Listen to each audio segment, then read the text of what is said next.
At a quiet dinner, my son and his wife asked for my entire life savings, $100,000, for her plastic surgery, suggesting I mortgage my home. They accused me of not caring about their marriage. I felt like the villain, but I wouldn't be for long. That evening changed everything.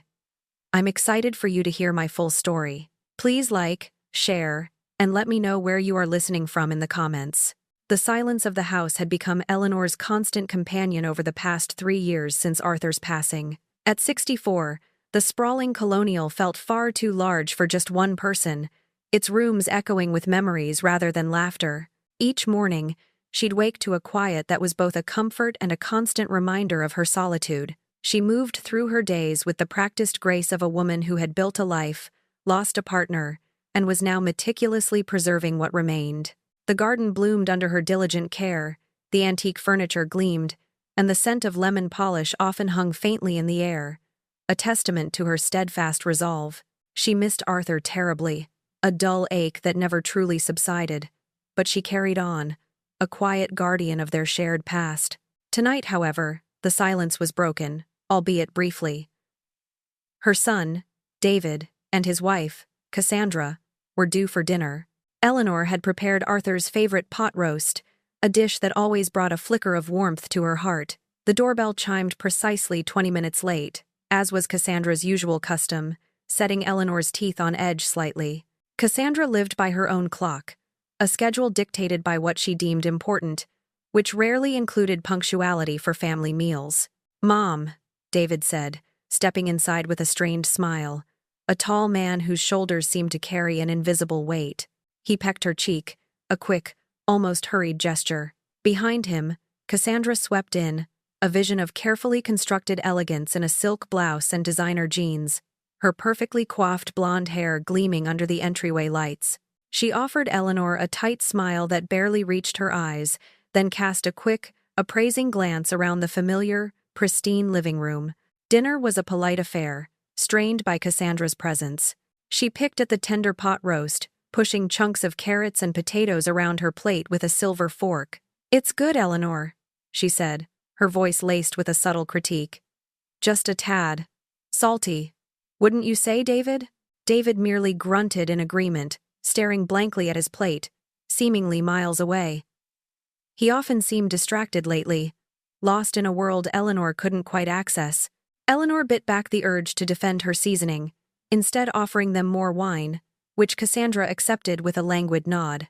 As Eleanor began to clear the plates, stacking them carefully, the clinking of porcelain seemed amplified in the quiet dining room. David finally broke the awkward silence, his voice lower than usual, almost hesitant. "Mom," he started, glancing nervously at Cassandra, who had now put down her wineglass and was observing Eleanor with an unnervingly focused gaze. "Cassandra and I need to discuss something important with you." Eleanor paused, a half-cleared plate in her hand. A knot formed in her stomach. Important discussions rarely boded well, especially when Cassandra looked so intently serious. Cassandra took over seamlessly, her voice smooth and practiced. "It's about my self-esteem, Eleanor," she began, leaning forward slightly, her elbows resting on the polished mahogany table. "It's been a real struggle lately. It's affecting my work, my happiness, even my ability to feel truly desirable to David." She sighed dramatically, as if bearing the weight of the world on her slender shoulders. Eleanor simply nodded, unsure where this was going, but a prickle of apprehension began to spread through her. Cassandra's issues always seemed to demand significant attention, and often, financial solutions. Then David dropped the bomb, his words tumbling out quickly, as if he wanted to get them over with. "Cassandra, she wants cosmetic surgery." He avoided Eleanor's gaze, looking at a point just past her shoulder. Eleanor blinked. "Cosmetic surgery?" She glanced at Cassandra, who looked perfectly fine, almost beautiful, in fact. There wasn't a single line on her forehead or a stray hair out of place. Cassandra, seemingly sensing Eleanor's confusion, elaborated with an almost enthusiastic tone. "Yes, Mother. Breast augmentation, a full tummy tuck, some work around my eyes to really brighten them, and a little liposuction around my hips. Just to refine everything, you know?" To get me back to feeling like myself. She beamed, as if proposing a minor home renovation. Eleanor felt a cold dread begin to creep in. This wasn't a casual request. And what does this have to do with me, dear? She asked, her voice quiet, betraying none of the swirling anxiety she suddenly felt. David finally met her eyes, his expression sheepish. The total cost. It's $100,000, Mom. And we were hoping you could, well, loan it to us. With interest. Of course. The words hung in the air, heavy and suffocating. $100,000. Eleanor felt as if all the oxygen had been sucked out of the room. This wasn't a loan for a new car or a down payment on a house. This was for vanity, for an elective procedure, and it was her entire life savings, her security blanket, meticulously built up over decades, and carefully managed by Arthur before his death. It represented her peace of mind, her independence in her twilight years. It was what stood between her and financial precarity, her safeguard against any unforeseen medical expenses or the costs of aging. Eleanor found her voice, though it sounded reedy and distant. David, Cassandra, you know I live on a fixed income. This money, it's everything I have. It's my life savings, my security. Arthur and I worked our whole lives for that. She gestured vaguely towards the quiet house around them. A lifetime of prudent choices. Cassandra waved a dismissive hand. Oh, please, Eleanor. It's not like you're using it. It's just sitting there, gathering dust. You could take out a home equity loan on this house. It's practically paid off, isn't it? Or just liquidate some of your investments. They're probably doing great right now. Her suggestions were delivered with an air of absolute certainty, as if she were offering brilliant financial advice rather than proposing a reckless gamble with Eleanor's future. Eleanor stared at her, aghast. Cassandra, I cannot risk my financial security at my age. This house is my sanctuary. My investments are what keep me comfortable. I simply cannot do that. Her refusal was firm, but her heart ached. She was saying no to her son, and that felt like a betrayal in itself. Cassandra's expression hardened, her previously smooth tone turning cold and sharp. The mask of polite concern slipped, revealing a calculating anger. So, that's it then? Your bank account is more important to you than your son's happiness? More important than David and I having a strong, healthy marriage? She looked pointedly at David, who still sat in uncomfortable silence, avoiding Eleanor's gaze. You'd rather see me miserable, see your son's wife feeling inadequate, than part with a little cash that you're not even using? Eleanor felt a sudden, searing pain, as if Cassandra had slapped her. The accusation was monstrous. Unfair. How dare she equate her physical enhancements with the fundamental stability of Eleanor's life or, worse, with the happiness of her son's marriage? That's enough, Cassandra, Eleanor said, her voice trembling slightly but firm. I think it's best if you both leave now. David finally looked up, his face etched with disappointment. But it wasn't disappointment in Cassandra. It was disappointment in her. His mother, the woman who had raised him, loved him, and supported him her entire life. He rose slowly, pulling Cassandra's chair back for her without a word. Cassandra rose, her eyes narrowed, a clear promise of future unpleasantness in their depths. They walked out of the dining room, David's steps heavy, Cassandra's stiff and indignant. The front door clicked shut, plunging the house back into its customary silence. But this time, it was a silence filled with the echo of Cassandra's accusations, a silence that felt heavy with judgment and misunderstanding. Eleanor stood amidst the half-cleared dinner plates, feeling like the villain in her own family's story. She was heartbroken, bewildered, and utterly alone. What she didn't know then, couldn't possibly fathom, was the true extent of Cassandra's capabilities, or the long shadow this evening would cast over the years to come. The heavy atmosphere of the previous evening lingered in Eleanor's home, weighing on her spirit. 3 days passed, each one punctuated by a quiet resentment that simmered beneath her usual calm demeanor. She tried to dismiss Cassandra's accusations, but the words still stung, leaving her feeling wronged and misunderstood. She busied herself with her usual routines, finding solace in the rhythmic turning of soil in her garden, the crisp rustle of leaves as she pruned her beloved rose bushes. These roses, a vibrant splash of color against the old brick of her house, were Arthur's favorite, and Eleanor tended them with a devotion that bordered on reverence. It was during one such afternoon, as she deadheaded a particularly magnificent bloom, that she noticed a familiar car pulling slowly down her street. Cassandra's sleek black SUV, unmistakable. Eleanor's breath caught in her throat. The vehicle paused a little way past her driveway, then reversed. Cassandra emerged, holding a small plastic bag. Eleanor watched, a sudden tremor of unease running through her. Cassandra glanced around, then, with a casual flick of her wrist, emptied the contents of the bag directly onto Eleanor's prize-winning hybrid tea roses. Bits of discarded lettuce, limp carrot peelings, and what looked suspiciously like a half-eaten banana peel splattered across the delicate petals and rich soil. Cassandra, seemingly sensing Eleanor's stunned gaze, looked up. Her eyes widened in mock surprise, and she gave a little gasp. "Oh, Eleanor, I'm so sorry, dear. How clumsy of me." She hurried over, her designer sandals crunching on the gravel. "I was just tidying out the car, you know, from lunch." She gestured vaguely at the mess. "Let me get that."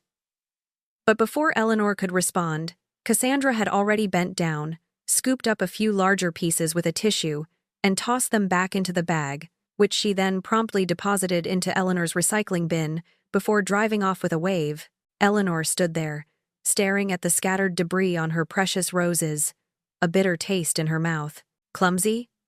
Or a deliberate act of petty vengeance? The seed of suspicion, planted days ago, began to sprout. The next morning, Eleanor awoke to a chaotic sight. As she stepped outside to fetch her newspaper, she noticed something was terribly wrong. Her two large green garbage cans, usually standing sentinel by the curb, lay overturned. Their contents were strewn across her neatly manicured lawn, a disgusting tableau of coffee grounds, crumpled tissues, and the remnants of last night's meal. A wave of disgust washed over her, but what struck her as peculiar was that only her cans were affected. Mrs. Gable's cans, 2 houses down, were perfectly upright, as were the Johnsons across the street. Her neighbor, Mrs. Gable, a kindly woman with a perpetually worried expression, soon emerged. "Oh dear, Eleanor. Looks like you had some nocturnal visitors," she said, peering at the mess over her spectacles. "Pesky raccoons, I'll bet. They just get everywhere, don't they?" Eleanor nodded weakly, trying to summon a convincing smile. Raccoons. It was the most logical explanation, yet a tiny, insistent voice in her head whispered Cassandra's name. Raccoons were usually indiscriminate in their mischief. Why only her cans? Later that morning, as Eleanor was still cleaning up the last of the scattered debris, her phone rang. It was David. His voice sounded a little too casual. "Mom? Everything all right over there?" "Cassandra just called. Said she saw your trash cans all over the lawn this morning." Eleanor paused, clutching a plastic bag filled with refuse. "Oh, yes, dear. Just some raccoons, I suppose." "Right, raccoons," David echoed, sounding unconvinced. Cassandra said she was just driving by, heading to a real estate, showing a few blocks away, and she noticed the mess. The words struck Eleanor like a small, sharp stone. Driving by. Noticed the mess. It was a subtle message, carefully delivered. Cassandra had seen. Cassandra knew. And David was passing on the information. A dutiful messenger in this undeclared war. Eleanor swallowed, trying to keep her voice even. "Yes, well, I'll have to look into getting some better lids for them, I suppose." She knew it sounded flimsy, even to herself. She suspected Cassandra, deep in her gut, but the accusation felt too monstrous, too baseless without concrete proof. How could she say, "Your wife, my daughter-in-law, is deliberately vandalizing my property"? The words refused to form. The third incident dispelled any lingering doubts. It happened a week later. The rosebush accident and the garbage can raccoons had faded slightly, but the nagging feeling of unease remained. Eleanor was in her kitchen, making a cup of tea, when she happened to glance out the window towards her patio. Her wicker patio set, pristine and newly cleaned, sat invitingly, and then she saw her. Cassandra, standing by the edge of the patio, holding an empty orange juice carton. Eleanor watched, transfixed, as Cassandra tilted the carton, letting the last sticky drops of juice drizzle onto the cream-colored cushions of her outdoor armchair. Cassandra then crushed the carton, dropped it into the small recycling bin she had inexplicably carried with her. And then, as she turned to leave, her eyes met Eleanor's through the kitchen window. A slow, deliberate smile spread across Cassandra's face, a smile that held no warmth, only a chilling triumph. Eleanor walked out onto the patio, her heart pounding. The sticky orange residue was already attracting a few early-season flies. Cassandra, hearing her approach, turned, her expression morphing instantly into one of feigned innocence. "Oh, Eleanor! What a surprise!" she chirped, her voice light and airy. "I was just dropping off a brochure for that new listing on Elm Street. It's just stunning. You should see it. And I was thirsty, you know, after all that driving." She gestured vaguely at the empty carton. "And the carton? It just slipped. So terribly sorry." Her eyes then swept over Eleanor. "You know, you look a little tired, Eleanor. A bit stressed. Are you getting enough sleep?" The condescending pity in Cassandra's voice, coupled with the blatant lie and the mocking smile she'd seen moments before, finally snapped something inside Eleanor. "It didn't slip, Cassandra," Eleanor stated, her voice surprisingly steady despite the tremor in her hands. "And you're not sorry. This is deliberate, isn't it? This is about the money, about my refusal." Cassandra's smile vanished, replaced by a cold, hard stare. She didn't deny it. She just stood there, her silence more damning than any confession. Eleanor felt a fresh wave of hurt, deeper than before. She retreated inside, her resolve hardening. She had to talk to David. She picked up the phone, her fingers trembling slightly as she dialed his number. When he answered, she recounted the incidents, her voice tight with suppressed anger and betrayal. David's response was immediate and defensive. "Mom, come on. Accidents? Raccoons? And a spilled drink? You're making a mountain out of a molehill. These are just accidents and misunderstandings. Cassandra's not like that." His tone was dismissive, almost annoyed. "David, I saw her." "With my own eyes," Eleanor insisted, her voice rising slightly. "She smiled at me after she poured the juice. It was deliberate, a punishment." There was a long pause on the other end of the line. Then David sighed, a weary, put-upon sound. "Mom, Cassandra's under a lot of stress right now. Work, our discussions about the surgery. Maybe you're just misinterpreting things. She's really fragile, you know." He paused again, then added, "Honestly, Mom, maybe you should just apologize to her for upsetting her, for even suggesting such a thing." The suggestion hung in the air, a cruel, final blow. Apologize?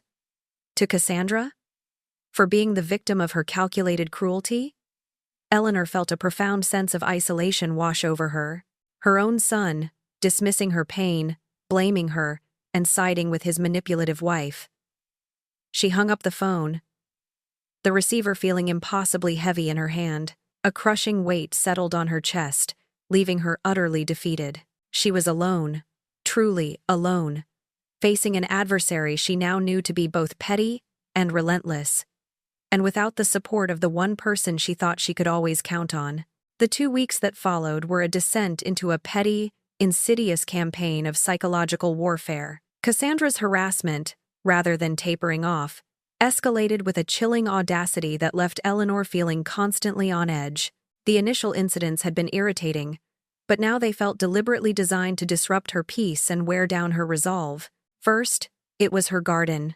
Eleanor would step outside to find wilted, rotting vegetable scraps, bruised tomatoes, moldy zucchini, blackened banana peels, strategically placed amongst her vibrant perennials, festering in the morning sun. It was never a lot, just enough to be unmistakably deliberate, a putrid insult to her cherished green space. She would meticulously remove them, her hands trembling with a mixture of anger and disbelief that someone, let alone her daughter-in-law, could be so maliciously petty. Then came the mud. More than once, as Eleanor walked out to her mailbox or tended a flower bed near the curb, Cassandra's sleek black SUV would deliberately slow as it passed her house, then accelerate suddenly through a puddle, sending a dirty spray of muddy water directly onto Eleanor's clothes. Cassandra would offer a quick, insincere wave from inside the tinted windows before speeding off, leaving Eleanor splattered and seething. It was always just enough to ruin her outfit, forcing her to change, disrupting her day. But the worst, the most degrading of all, were the plastic bags of dog waste. Eleanor would return home from her weekly grocery shopping or her book club meeting, only to find a neatly tied, small plastic bag containing fresh dog feces carefully placed on her front steps. It was always timed for her return, a foul, unmistakable welcome home. The first time, she nearly stepped in it. The subsequent times, she saw it, her stomach churning, before she even reached the steps. She didn't own a dog. No one on her immediate street did. It was a clear, disgusting message. Her neighbor, Mrs. Gable, a keen observer of the neighborhood's comings and goings, would occasionally remark, "Funny, Eleanor. I keep seeing Cassandra's car around here a lot more often these days. She must be busy with those real estate showings." Eleanor would force a tight smile, unable to confide her suspicions, yet the coincidence was too glaring to ignore. She mentioned it to David once, describing how she kept seeing Cassandra's car during these inexplicable incidents. David, predictably, brushed it off. "Mom, she's a real estate agent. She works this area. It's just a coincidence."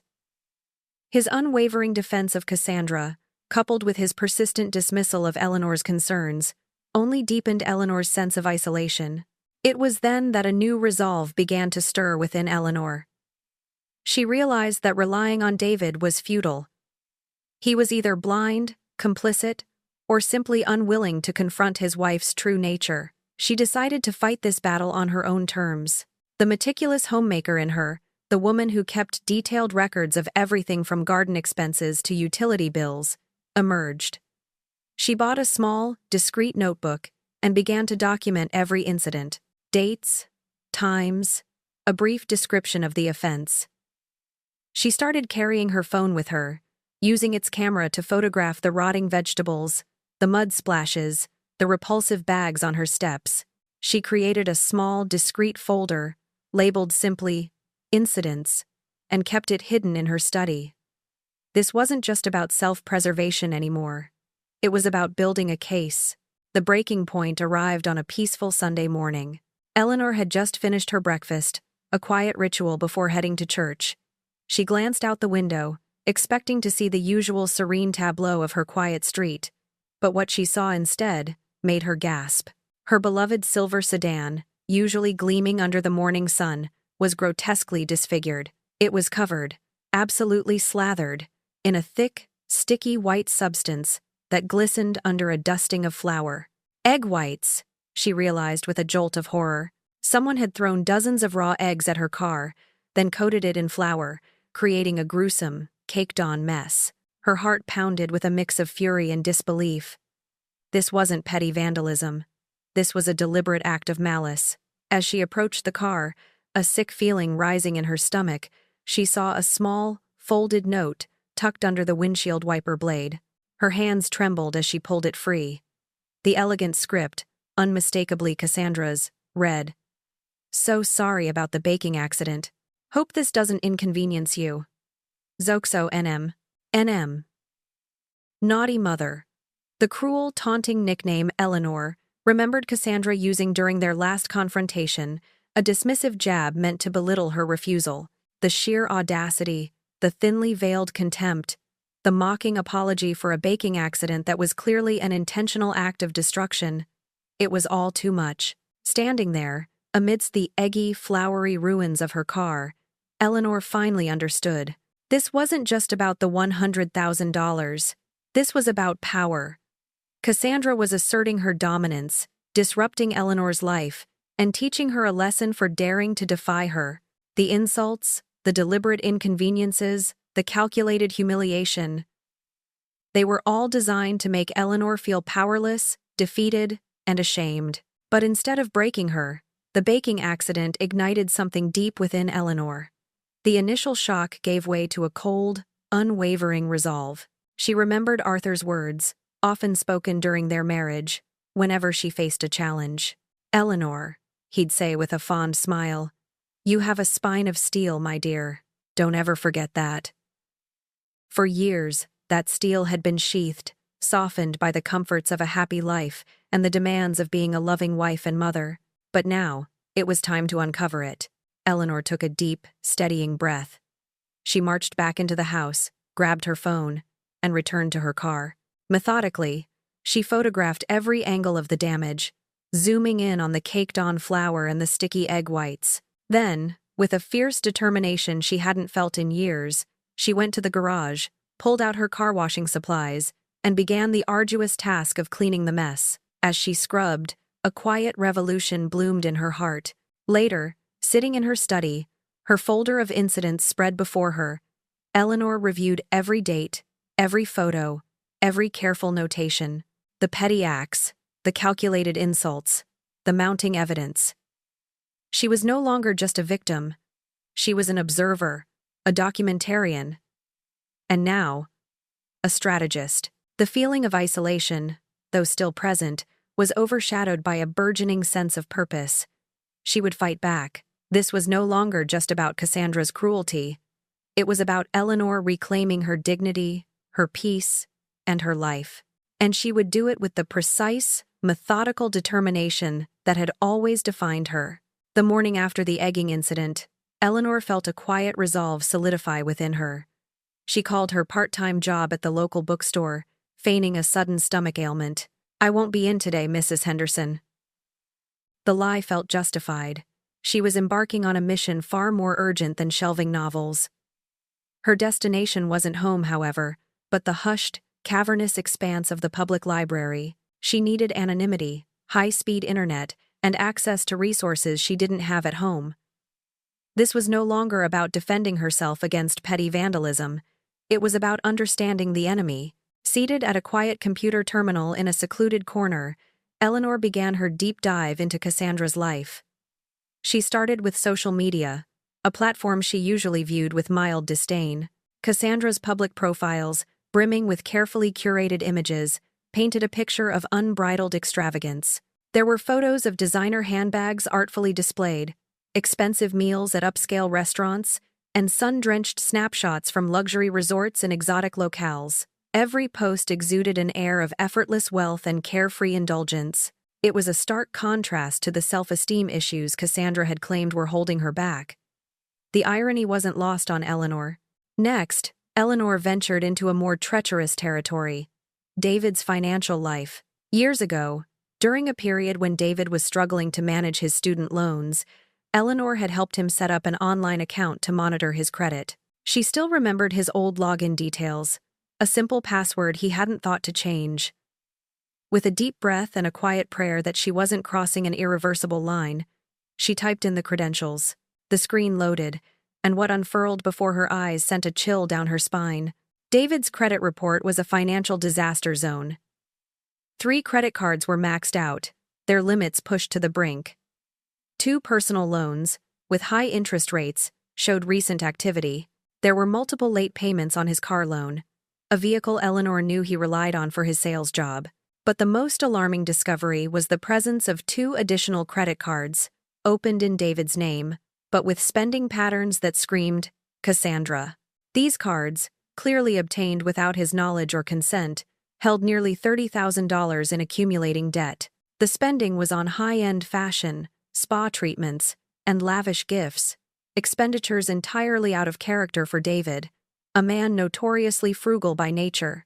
Eleanor felt a cold dread spread through her. This wasn't just poor financial management. This was systematic financial destruction. Cassandra wasn't merely spending. She was meticulously, cruelly, and illegally eroding David's financial future, trapping him in a web of debt he likely knew nothing about. Eleanor's fingers flew across the keyboard, printing out pages upon pages of bank statements, credit card reports, and loan documents. Each sheet that emerged from the printer was a testament to Cassandra's calculated deceit, a paper trail of ruin. Her next step was to investigate the house she had gifted David and Cassandra years ago, a modest but comfortable starter home in a good school district, a gift meant to provide them with a solid foundation, a place to build their future. Eleanor accessed the county records online, a service available to the public. Her heart sank as she found what she feared. A mortgage, not one, but 3 separate transactions over the past 18 months, totaling a staggering $180,000 against a house that should have been largely debt-free.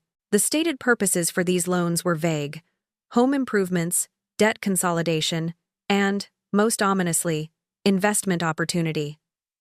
Eleanor knew instantly none of this money had gone into sensible investments or necessary home repairs. It had all been funneled into Cassandra's insatiable desire for an extravagant lifestyle, her endless pursuit of superficial perfection. The realization hit Eleanor with the force of a physical blow.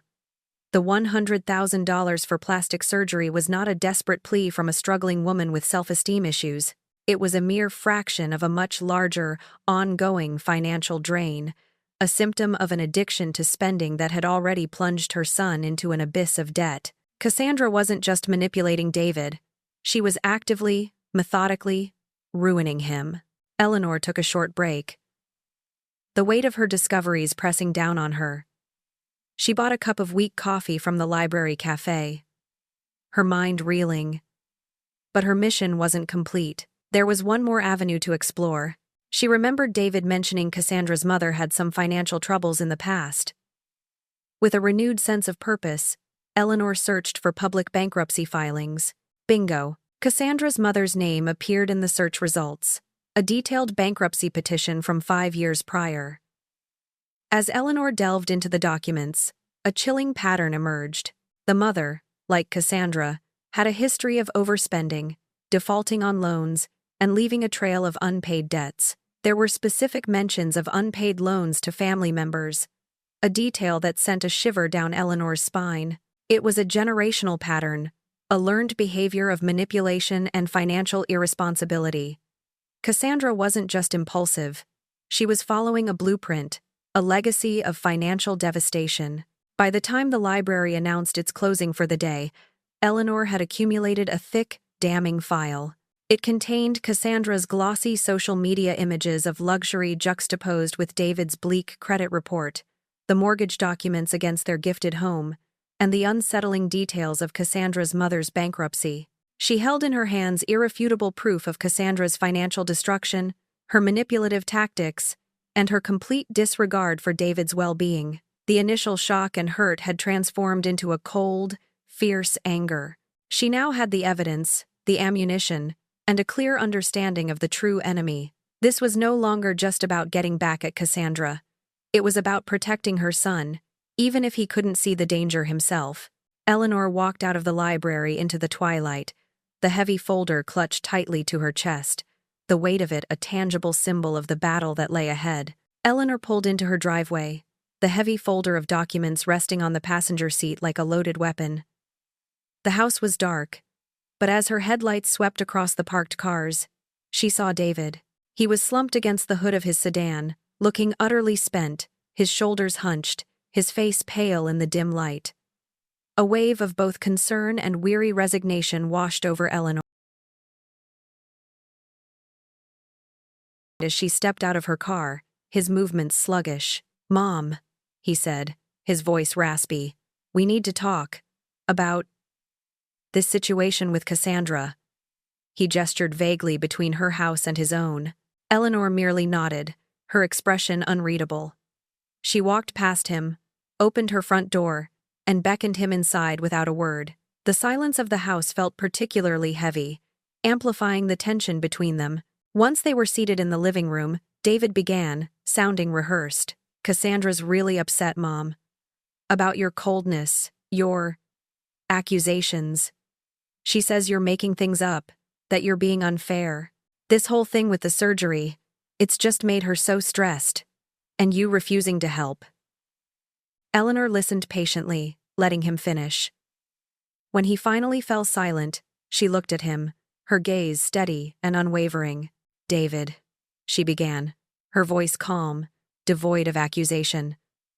"When was the last time you checked your credit report?" He blinked, thrown by the abrupt change of subject. "My credit report? I don't know. Years, probably. Cassandra said she was handling all that, to take the stress off me." He offered a weak, tired smile. Eleanor didn't smile back. Instead, she reached for the thick folder she had placed on the coffee table. She extracted a stack of printed papers, neatly arranged. "I think you need to see this." She handed him the first sheet, David's credit report. David took the paper, his brow furrowing as he scanned the lines of text. His eyes moved rapidly, then slowed, widening with each new detail. His face, already pale, went ashen. He pointed to a line with a trembling finger. "What's this? And this?" "These aren't my accounts, Mom. I never opened these." His voice was barely a whisper, laced with disbelief and dawning horror. "No, David," Eleanor said softly. "You didn't. Cassandra did.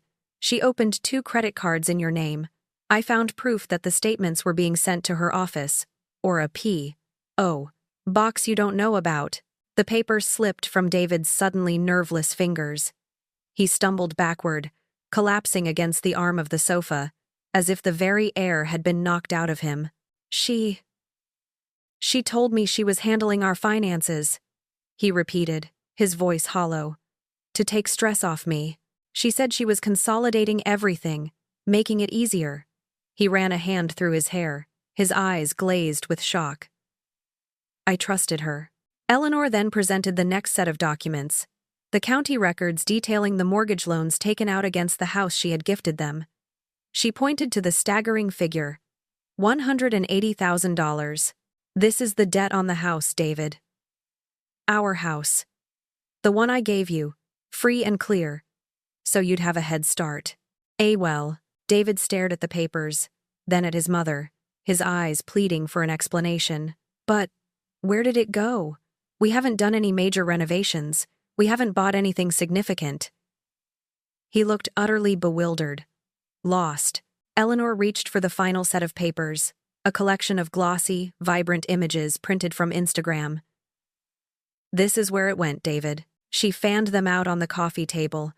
Cassandra posing with a new designer purse, sipping cocktails on a beach in the Caribbean, dining at an exclusive restaurant with a price tag that made Eleanor wince. Expensive vacations, luxury items, lavish meals, all funded by your credit, by the equity in your home. David looked from the photos to the financial documents, then back again. The picture slowly, painfully, coalesced in his mind. The distracted air he'd carried, the vague unease, the nagging feeling that something wasn't right. It all clicked into place. His jaw tightened, a muscle jumping in his cheek. "David," Eleanor said, her voice firm. "This isn't a rough patch. This is a financial disaster. And it's not accidental. Cassandra has been systematically destroying your financial future, and she expected me to hand over my life savings to feed her addiction. Then, Eleanor pushed across the final pieces of evidence. The folder labeled Incidents. She showed him the photos of the rotting vegetables, the mud on her clothes, the dog waste on her steps, the sickening image of his egg and flour-covered car. She recited the dates and times, the exact sequence of Cassandra's cruel, calculated acts of harassment. She even read aloud the taunting note.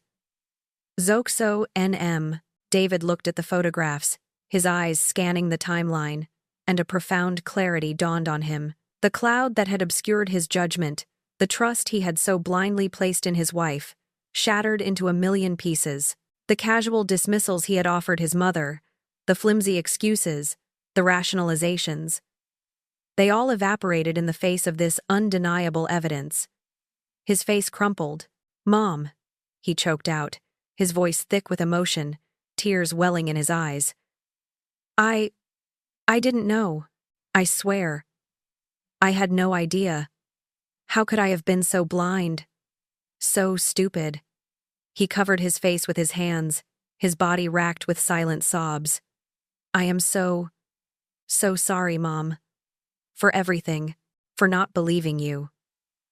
For letting this happen. Eleanor reached across the table, placing a comforting hand on his arm. The anger she had harbored for weeks began to soften, replaced by a deep sadness for her son's pain. It's all right, David, she said, her voice gentle. It's not your fault. She's a master manipulator. But we'll figure this out. We'll figure out how to protect what's left. And as she said it, a quiet determination settled over her.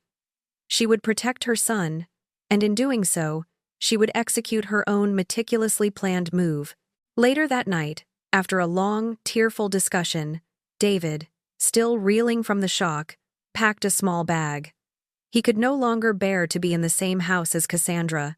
He looked at Eleanor, his eyes still red-rimmed but now filled with a desperate plea. "Mom," he whispered, Can I stay here for a while?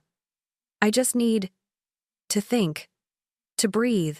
Eleanor simply nodded, her hand still resting reassuringly on his arm. "Of course, dear. My house is your home." The silence in the house, once a source of loneliness, now held the promise of healing and the quiet comfort of a mother and son united against a common foe. The morning after David's return, a quiet sense of purpose enveloped Eleanor. She still felt the sting of betrayal, but it was now tempered by a strategic focus. The first order of business was to seek professional counsel. She called Victoria Hayes, her longtime lawyer and a shrewd, no-nonsense woman who had handled Arthur's estate with both efficiency and compassion. Victoria agreed to see her immediately. Eleanor arrived at Victoria's elegant, modern office, the thick folder of evidence clutched securely in her hands. Victoria, a woman with sharp, intelligent eyes, framed by stylish spectacles, greeted her warmly. "Eleanor, it's good to see you, though I wish it were under happier circumstances." Eleanor nodded, placing the folder on Victoria's polished mahogany desk. "I'm afraid happy circumstances are a distant memory, Victoria. I have something rather disturbing to show you." "Tonight adieu."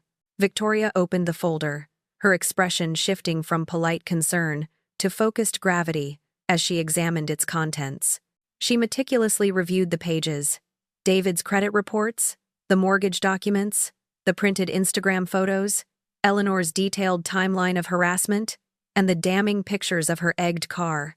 She listened intently as Eleanor recounted the events, her narrative calm and precise, devoid of emotional flourishes, simply presenting the facts. "Eleanor," Victoria said finally, closing the folder with a soft click. Her eyes narrowed in thought. "This is comprehensive, more than I usually get. You've documented not only clear financial manipulation but also a pattern of emotional abuse and property vandalism." She leaned back in her chair, her gaze fixed on Eleanor. "In many ways, this constitutes elder abuse, both financial and emotional. We could press charges." Eleanor shook her head. "Not yet, Victoria. Not against Cassandra. My primary concern right now is David. And getting my house back, if possible." Victoria nodded slowly, appreciating Eleanor's measured approach. "Understood. Let's explore your options then." She tapped a pen thoughtfully against the folder. "Regarding the house you gifted David and Cassandra, our state law has a rarely invoked but potent provision. Gifts of real property, particularly between family members, can be revoked if the recipients demonstrate profound ingratitude. That includes acts of malice, emotional distress, or financial exploitation directed at the donor." Eleanor's eyebrows rose. "Ingratitude?" "Precisely," Victoria confirmed. "And your meticulous documentation of Cassandra's harassment, the spoiled garden, the mud, the dog waste, the egregious vandalism of your car, not to mention her clear financial misconduct against David, which in turn causes you distress. This all provides incredibly strong grounds to argue for the revocation of that gift. If we succeed, it could potentially void the mortgage she's taken out, or at the very least, make her fully responsible for it.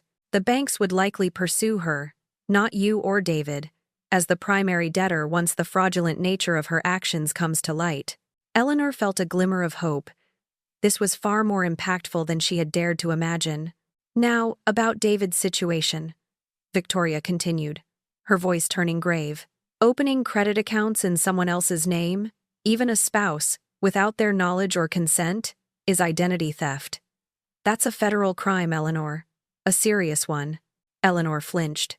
The weight of that accusation was immense. She didn't want to see her son's wife, no matter how cruel, in jail. However, Victoria added, sensing Eleanor's apprehension, we don't necessarily have to pursue criminal charges to their full extent. We can use this as leverage. Leverage to help David without completely ruining his credit or her life, if that's what you eventually decide. We could present this information to her, giving her a choice. Cooperate with unwinding the debt and the marriage, or face the full legal consequences. Eleanor absorbed this, a complex mix of relief and dread washing over her. It was a path forward, but one fraught with emotional peril. Victoria then shared another piece of her initial research. I also did a preliminary search on Cassandra's public financial history and spending habits based on the information you provided. Her lifestyle, combined with the nature of some of the transactions. Multiple large cash advances, unexplained wire transfers, payments to individuals who don't appear to be legitimate service providers for her real estate business. These patterns are concerning. They suggest not just reckless spending, but potentially something more nefarious. Money laundering, perhaps, or funding someone else's undisclosed lifestyle, maybe even a secret habit. It's speculative at this point, but it bears further investigation. Eleanor felt a cold knot tighten in her stomach.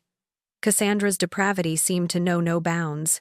For now, Victoria concluded, her tone shifting back to immediate action. We need to move carefully and quietly. The priority is to protect David. We'll start by freezing his credit at all 3 bureaus immediately. That will prevent Cassandra from opening any more accounts or incurring further debt in his name. Then, we will formally dispute all the fraudulent accounts on his credit report, providing your evidence. This will begin the process of cleaning up his financial mess, she continued. Simultaneously, I will begin drafting the legal paperwork to revoke the gift of the house. We need to be prepared to file that as soon as we've given Cassandra an opportunity to respond to the identity theft allegations. Eleanor nodded, her mind racing. This was it. There was no going back from this. The battle lines were drawn. She looked at Victoria, her resolve now steely. I understand. Victoria. Victoria's gaze softened slightly. Eleanor, David will have to make a choice. He's married to this woman. Even with all this evidence, it will be incredibly difficult for him. But he has to choose. His future, or hers. Eleanor knew. The awakening David experienced last night was just the beginning. The real test of his character, and his love for his mother, was yet to come. She left Victoria's office, the folder now feeling less like a weapon and more like a shield.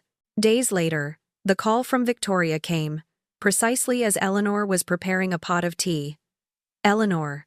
Victoria's voice crackled through the phone, a note of controlled anger in her tone. Cassandra has just filed a restraining order against you.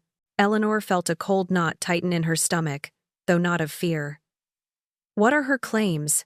She asked, her voice steady. She's alleging harassment, stalking, and interference in her marriage. Victoria explained. She's claiming you've been vindictive ever since you refused her cosmetic surgery request, and that you're deliberately trying to turn David against her. We have a court date set for next week. Eleanor hung up the phone, a grim smile forming on her lips. Cassandra, ever the manipulator, was trying to flip the script, to cast herself as the innocent victim and Eleanor as the deranged, vengeful mother-in-law. It was a classic Cassandra move, but Victoria, ever the strategist, saw this for what it truly was. This is Cassandra's biggest mistake, she declared when they spoke again. She's just handed us a public forum to present all of our evidence, under oath. She wants a fight in court? She's going to get one. I want to. The courthouse on the appointed day buzzed with the quiet hum of legal proceedings. Eleanor sat beside Victoria, reviewing their strategy one last time. Victoria had a thick binder, overflowing with documents, photos, and legal precedents. David arrived shortly after, looking pale and apprehensive, but with a newfound determination hardening his features. He glanced at Eleanor, offering a small, resolute nod. He was ready to tell the truth. Moments later, Cassandra swept in, flanked by her attorney, a slick, self-assured man Eleanor recognized as Mr. Reed. Cassandra, impeccably dressed and perfectly made up, played the role of the innocent victim to perfection. She averted her gaze from Eleanor and David, carrying herself with an air of wounded dignity, as if their very presence offended her. The hearing began. Mr. Reed opened, painting a picture of Eleanor as a bitter, vengeful mother-in-law. He claimed Eleanor was deeply resentful of Cassandra, angry about being denied access to grandchildren, and that she was now engaged in a malicious conspiracy to destroy Cassandra's marriage and reputation. He presented carefully edited text messages from Cassandra to David, expressing concern over Eleanor's erratic behavior. Victoria rose, her presence commanding. She countered Mr. Reed's narrative with a calm, devastating precision. "Your Honor," she addressed Judge Evelyn Hayes, a woman known for her sharp intellect and no-nonsense approach. "We are here today, not because my client has harassed the petitioner, but because the petitioner, Cassandra, has engaged in a systematic campaign of elder abuse, financial fraud, and harassment against Eleanor, and, as we will show, against her own husband, David." Victoria's words hung in the air, a stark contrast to Mr. Reed's veiled insinuations. Eleanor was called to testify first. She sat straight and composed, recounting the events with methodical clarity. She detailed the initial request for $100,000 for cosmetic surgery, her refusal, and then, with devastating effect, she presented her time-stamped photos and detailed log of Cassandra's escalating harassment. The judge studied the images of the rotting vegetables, the mud-splattered car, the dog waste, and the egg and flour-coated vehicle, her expression unreadable. Mr. Reed's cross-examination, attempts to portray Eleanor as confused or vindictive, crumbled against her unwavering testimony and the undeniable visual evidence. Then, it was David's turn. He took the stand, his voice initially shaky, but growing stronger as he recounted his story. He confirmed that he had moved out of his home due to Cassandra's financial crimes. He identified the fraudulent credit cards Cassandra had opened in his name, the unauthorized personal loans, the maxed-out accounts, detailing the nearly $45,000 in debt Cassandra had racked up without his knowledge. The courtroom was silent, save for the scratching of the court reporter's pen. Victoria then approached the bench, a final, meticulously prepared exhibit in hand. "Your Honor," she announced, her voice resonating with authority. "We have also uncovered disturbing bank records related to David's accounts." She presented printouts, enlarged for the judge's view. These records show a series of wire transfers, totaling over $200,000, systematically funneled from David's accounts, largely through the unauthorized lines of credit, to various offshore facilities in the Cayman Islands. A collective gasp rippled through the courtroom. Cassandra, who had maintained a facade of calm indignation throughout the testimony, erupted. "This is a lie! It's all a lie! She's making it up because she can't stand that her son chose me over her." Her voice, shrill and desperate, echoed through the quiet room. Mr. Reed frantically tried to calm her, but it was too late. Her mask had shattered. Victoria seized the moment. "Your Honor, we believe these transfers are directly linked to money laundering operations." She then presented another set of exhibits, surveillance photos, clear, undeniable images of Cassandra, taken by a private investigator Victoria had quietly hired, meeting with individuals known to be involved in financial crimes, entering establishments identified as money laundering fronts. The photos were accompanied by detailed reports outlining the connections. "We submit, Your Honor," Victoria concluded, her voice unwavering, that Cassandra's initial request for $100,000 from Eleanor was not for cosmetic surgery out of self-esteem issues. It was, in fact, an urgent plea to pay off dangerous individuals from whom she had borrowed money, likely connected to these illicit activities. When Eleanor refused, Cassandra retaliated with a calculated campaign of harassment and abuse, designed to punish Eleanor for her defiance. Donors, Judge Evelyn Hayes listened, her gaze moving from the damning evidence to the now fuming Cassandra, then to the pale, shaken David, and finally resting on the resolute Eleanor. After a moment of profound silence, she made her ruling. The restraining order is denied. Her voice was clear and firm. Furthermore, based on the compelling evidence presented today, I find sufficient probable cause to suspect criminal activity. All evidence, including the documented harassment, financial fraud, and potential money laundering, will be immediately forwarded to the district attorney's office for a full criminal investigation. A wave of relief washed over Eleanor, but it was bittersweet.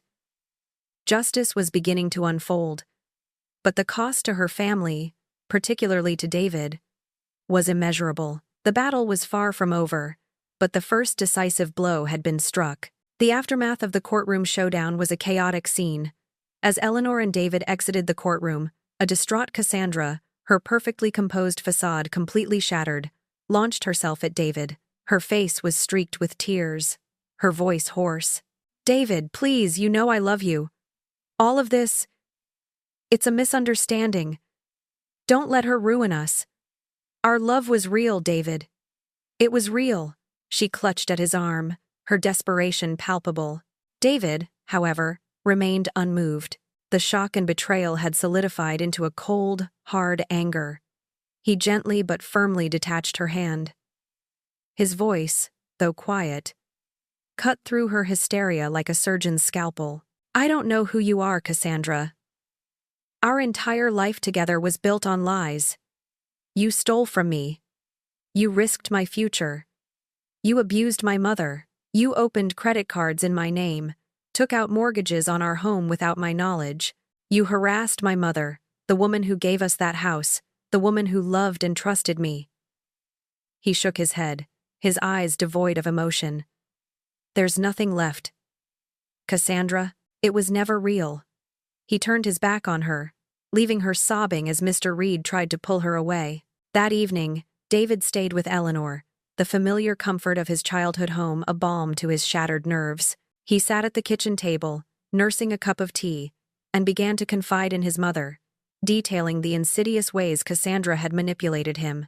"It was so gradual, Mom," he explained, his voice low and weary. "She started taking over the finances, saying I was too stressed, that she had it all under control. She'd intercept mail, tell me not to worry about bills, and whenever you tried to warn me, she'd twist it. She'd say you were getting senile, paranoid, that you were just jealous because I chose her." He covered his face with his hands. "I believed her. I pushed you away." The confession was raw, laced with profound regret. Eleanor listened, her heart aching for her son. When he was finished, she gently shared Victoria's plan to recover the house, explaining the legal provision about revoking gifts due to ingratitude. She told him how the harassment she had documented, combined with Cassandra's financial crimes against him, created a solid case. A flicker of hope, fragile but real, appeared in David's eyes. "So, there's a chance we could get the house back?" he asked. "A very good chance, dear," Eleanor affirmed. "Victoria is already working on the paperwork." She knew, however, that Cassandra wouldn't go quietly. Even with the judge's ruling, Cassandra would fight, scheme, and likely escalate her tactics. But Eleanor was ready. She had Victoria, her meticulously gathered documentation, and now, David's unwavering support. True to form, the ensuing days were a barrage of frantic texts and voicemails from Cassandra. Her tone swung wildly between desperate pleas, angry accusations, and chilling threats about making difficult decisions if Eleanor didn't drop everything. One afternoon, Cassandra even showed up at Eleanor's doorstep, her eyes red, her face contorted in a mask of rage. Eleanor simply opened the door a crack, looked her in the eye, and quietly said, "You are not welcome here, Cassandra. Any further communication must go through my attorney." Then she firmly closed the door. A few days later, Victoria called. Her voice held a note of triumph. "Eleanor, I have an update. A significant one." Eleanor braced herself. "What is it, Victoria?" The district attorney's office reviewed the evidence from the hearing, and they immediately realized the scope of Cassandra's activities extended far beyond simple identity theft or domestic fraud. Her offshore wire transfers, the connections we found. The FBI has officially taken over the case. Eleanor gasped. The FBI? Yes, Victoria continued. Cassandra is now facing federal charges for identity theft, fraud, and potentially money laundering. As part of their investigation into a larger network, all assets connected to the money laundering scheme have been frozen. And that, Eleanor, includes the mortgage Cassandra took out on the house you gifted David. The banks involved are now looking at it as a fraudulent transaction, directly tied to criminal activity. Eleanor's breath caught in her throat. So, the house? The house, Eleanor, will be returned to you, free and clear. The mortgage will be voided due to the criminal nature of its acquisition. It will be as if Cassandra never touched it. A profound wave of emotions washed over Eleanor. Relief, certainly, but also a deep sadness for the waste, the destruction, the years of her son's life that had been entangled with such deceit. Yet, beneath it all, there was a lightness, a sense of being truly free for the first time in a very long time. The shadow that had loomed over her and David had finally lifted. In the months that followed, David began the slow, arduous process of healing. He started therapy, confronting the trauma of Cassandra's manipulation and rebuilding his shattered self-trust. He worked diligently to repair his credit, slowly disputing the fraudulent charges with Victoria's help. His dedication at work paid off, earning him a long-overdue promotion. He was beginning to trust his own judgment again, to stand on his own 2 feet. Eleanor, meanwhile, fulfilled her promise. Once the legal process of recovering the house was complete, she sold it. It was a tangible symbol of Cassandra's lies, and she wanted a fresh start for David. The sale brought an unexpected level of financial security, far beyond her initial life savings. It was a new chapter, not just for her, but for David as well. The quiet of her home no longer felt empty, but peaceful, filled with the promise of a future built on honesty and renewed family bonds. 3 months later, Eleanor's garden was a symphony of color and life, more vibrant than ever. The rose bushes, lovingly tended, bloomed in profusion, their fragrant petals a testament to resilience. Eleanor, kneeling amidst the blossoms, carefully pruned a spent bloom, a quiet contentment settling over her. The house, once a silent reminder of loneliness, now hummed with a different kind of peace, occasionally punctuated by David's laughter. Her neighbor, Mrs. Gable, appeared at the edge of the garden path, a plate of her famous lemon shortbread cookies in hand. "Eleanor, dear, your garden looks absolutely magnificent, better than before even." She smiled warmly. "And you look it too. Much better. Things have certainly turned around for you, haven't they?" Eleanor smiled back, accepting a cookie. "They certainly have, Mrs. Gable. It seems some weeds just needed to be rooted out." The local newspaper, delivered that morning, carried a prominent article detailing Cassandra's federal money laundering charges. The investigation had uncovered over $2 million illicitly moved through various shell corporations and offshore accounts. David was explicitly named as a victim, completely cleared of any wrongdoing, his financial records now undergoing a painstaking restoration. As Eleanor chatted with Mrs. Gable, a shadow fell across the garden gate. She looked up and saw her, Cassandra. She was a stark contrast to the perfectly coiffed, elegantly dressed woman Eleanor remembered. Her hair was lank, her clothes ill-fitting, and her face gaunt, etched with fear and exhaustion. She had been granted bail after serving 6 weeks in federal custody, a small taste of the consequences to come. Mrs. Gable, sensing the shift in atmosphere, politely excused herself. Eleanor rose slowly, brushing dirt from her knees, her gaze steady as Cassandra approached.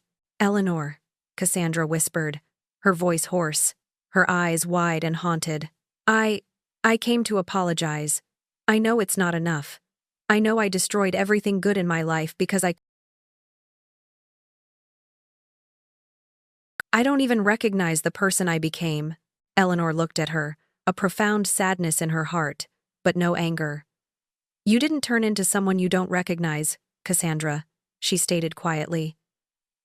You revealed who you really were, the person who was willing to destroy others for what you wanted. Cassandra flinched, the truth of the words hitting her hard. She hung her head, defeated. Will he ever forgive me? She asked, her voice barely audible. Eleanor paused, choosing her words carefully. No, Cassandra, I don't think he will. He's been deeply hurt, and the trust is irrevocably broken. He's focusing on rebuilding his life now. Was any of it real? Cassandra asked, looking up, her gaze desperate. Our marriage? My love for him? Eleanor considered this. In your own broken way, perhaps you believed you loved him, she conceded. But you became addicted to the lifestyle he could provide, and when he couldn't provide enough, you sought other, illicit sources. David became a means to an end. Cassandra nodded slowly, her shoulders slumping. It started small, she confessed, her voice barely a whisper. A few wire transfers for some extra cash. Then it grew. The demands increased. When I asked you for that $100,000, it was because I needed to pay off some very dangerous people. When you refused, I felt trapped, and I tried to destroy you back, because you were standing in my way. Eleanor listened, her expression compassionate but firm.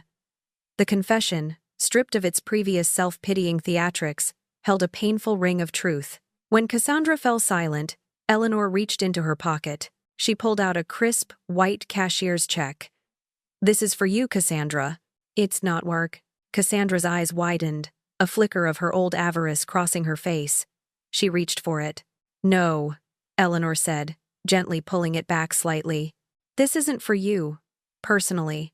This is a donation. A cashier's check made out to the women's shelter, where Victoria tells me you've been staying on bail. She watched Cassandra's expression shift from surprise to confusion. It's in your name, Cassandra, for $10,000. Eleanor's gaze met Cassandra's directly. When I had power over someone, when I had the opportunity to choose, I chose mercy, not cruelty.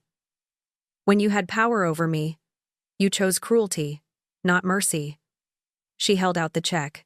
Take this. Give it to the shelter. Tell them it's from you. Use it to help other women, women who are trying to rebuild their lives from genuine hardship, not self-inflicted destruction. Eleanor's voice was gentle but laced with an unshakable resolve. Choose who you want to be now, Cassandra. This is your chance. Ice. Cassandra took the check, her hands trembling. She stared at it. Then, at Eleanor, her eyes wide with a mix of shame, disbelief, and perhaps a fleeting spark of something akin to gratitude. Without another word, she turned and walked away, disappearing beyond the garden gate. Eleanor watched her go, a sigh escaping her lips. Later that evening, as David helped her water the potted plants on the patio, he asked, Mom, will you ever forgive her? Eleanor smiled softly, looking out at the peaceful twilight descending over her garden.